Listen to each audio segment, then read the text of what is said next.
Meantime, Facebook shares down sharply on Wednesday after an announcement that Apple's new ad privacy rules have been hurting Facebook's business. Joining us right now to discuss this and so much more, Tim Armstrong, CEO and founder of Flowcode and former CEO of Oath. Do you want me to say CEO of Oath, Tim? I ask only because we were talking, should we go with AOL, with Google, or should we just go with Flowcode and call it a day?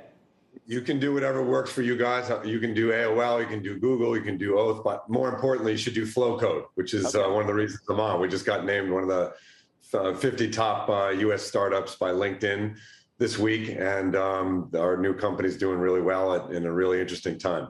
But you can call me whatever you need to call me. I want to get into all of that in just a second, but I do want to get your thoughts as somebody who has been at the forefront of both the technological world, but also the advertising world. What you make of what we're hearing about Facebook and then its relationship with Apple. Clearly, it's going to be hurting earnings because of these privacy issues and things that Apple has now put into place to prevent, effectively, users from being tracked. You know, Andrew, I think this is a partial story about Facebook. I think this is a bigger story about how companies have their first-party data and access to their consumers. When I saw the news about Facebook's earnings and the disruption potentially by the Apple changes in their ability to really track conversions. If you're a company, you know, in the world, but especially in the US right now, one thing you want to do is you want to make sure you're not renting your customers from platforms. You want to become an owner of the first party data. And I think what you're seeing now is the big walled gardens as they start to position themselves in different places.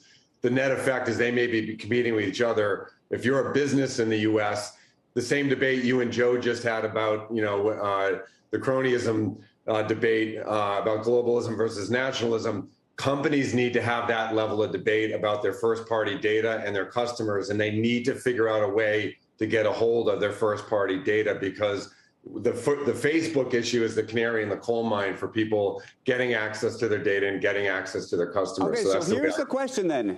Is Apple the good guy or the bad guy? So Apple has positioned itself as being on the side of the user, on the side of privacy. You, the user, control it. Facebook, and I think some other companies would say, no, this is actually just protecting the walled garden that is Apple. Where do you stand? I wouldn't pay a huge amount of attention to the walled gardens messaging about each other and complaining about each other. I would pay very close attention. If I were the CEO of a major company, I would walk down the hallway. I would grab my head of data science and my CTO, and I would say, what's happened to our first party data in the last 6 months?